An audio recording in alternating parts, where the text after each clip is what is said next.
What's good, everybody, and welcome back to another thing that I like to call my mind in this whole NBA playoffs. Uh, Tonight had pretty good games. Uh, really incredible games in some sense, like a really good game from a individual sense, and then another game that I feel like it was like good of like individual, but also the establishment of the team. Which I'll go with first is that so the 76ers versus the Celtics. That was a pretty close game, pretty much till the end. Um, this game is not something I feel like box scores do the justice of seeing. But I guess you could say that with the second game as well too.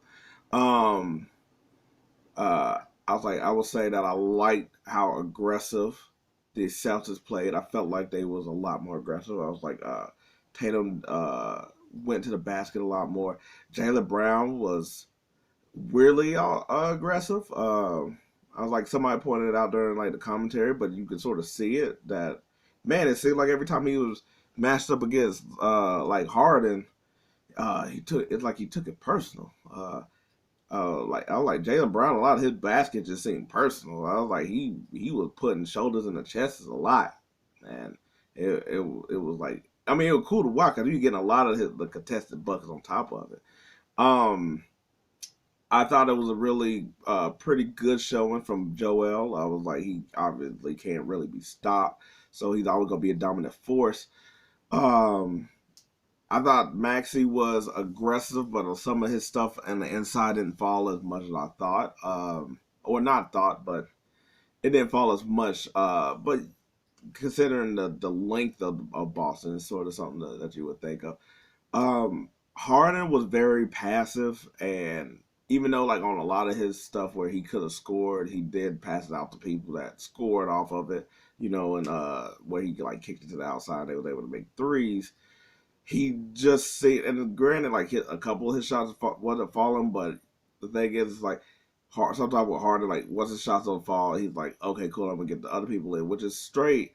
But I felt like by the time he sort of started kicking in and making some of the baskets a little too late, uh, and by then it was a little too much. By then, they're trying to get back really more so into the game, and that's one of the things where it's like, yeah, you're gonna stop the Celtics and you're gonna get a couple baskets, but all they gotta make is a couple here and now. It's like and Horford and Tatum toward the end just made like a couple baskets that like but like then it's just kind of like you just feel defeated at that moment. And to me, the Celtics played a really I'm not perfect, but a really good game from every individual, and their star didn't go crazy, but everybody of their supporting cast came along with them.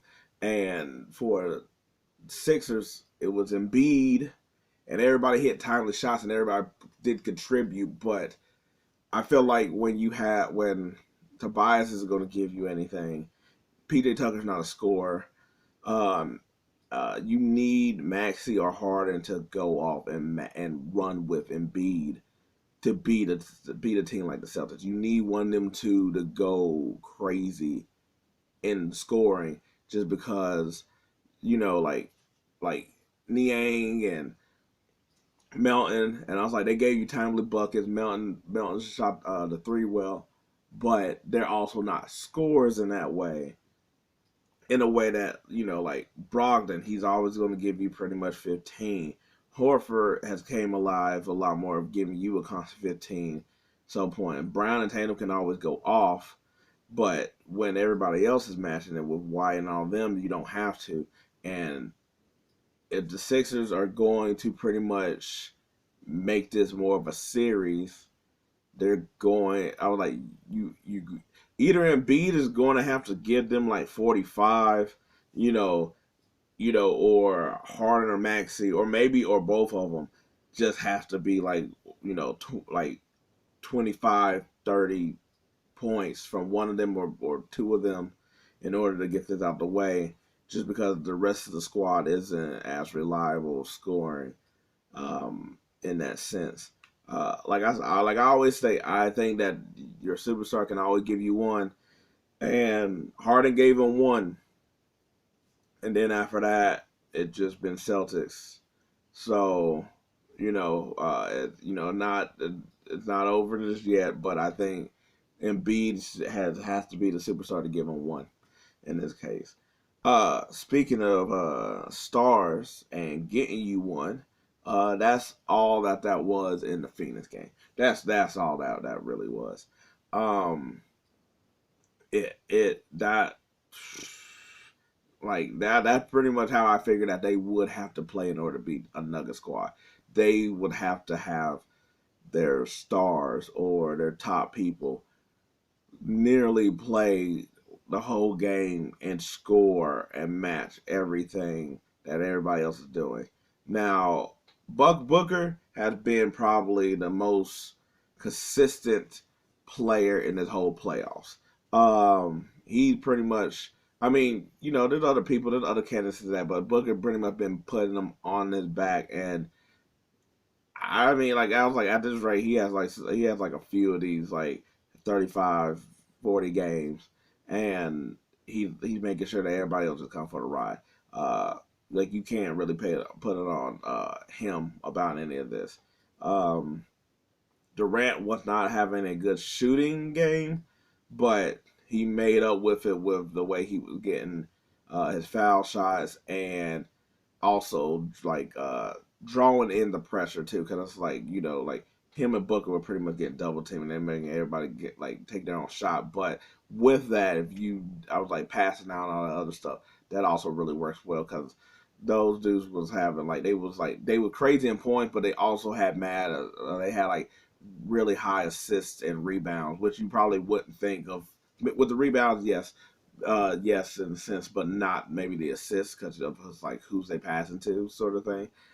I will give a shout out to a little bit of the supporting cast of Payne, even he didn't like come off with like scoring, but I thought he did a really good job of the pace of the game when he was in the game and and keeping the momentum going, even though it's like we know who's gonna get the ball. Shout out to TJ Warren coming in and one missing that three, but then getting the ball right back in the same situation and hitting that three and then getting a timely bucket. But if you could get any, and I was like, there was a Terrence Ross showing. It really wasn't much, but there was a Terrence Ross showing. I was like Lockdale. I was like Landale, like I believe, or uh, came in and gave them solid minutes. I don't know what to say about Aiden. I didn't count him in as I count him as one of the top players of the because I was like he's in the top four of the team or whatever. I count him in that, and I imagine, and my thinking was, I'm like, okay, Booker can match Jokic on like at least like points. They play different spots, so the impact is a little different. KD and Murray can pretty much that. I was like that washes away. So I'm like, okay, cool. There's uh, Porter, and then there's the rest of the cast. So I'm like, okay, cool. Aiden can at least give you 15, 20. I was like, that what Porter gives you, and then Chris Paul can give you about 12. And I'm like, cool. That gives you whatever that rest of that combination is. So you just have to figure out who's going to be the bench player. Well, there's no Paul. And Aiden's not doing that. And Aiden been pretty much getting really manhandled by Jokic, but he's not even scoring on the other end to make it a thing against Jokic on that side. So therefore, you're really just an empty person at this point. To where like in the fourth quarter, like he missed a layup. Then he ended up getting like an easy. He get the rebound, but he turned the ball right over that gave him like basket, and they pretty much put Lawdale back in there. That was the end of his day.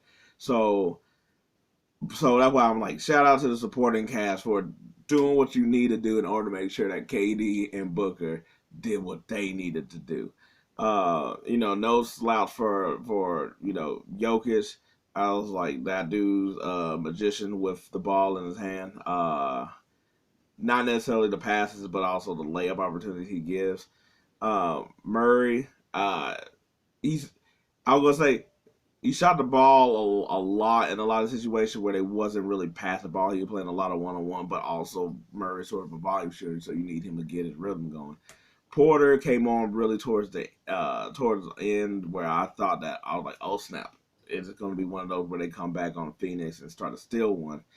Also, I mean, uh, KD good try, but Porter just yammed it on him, and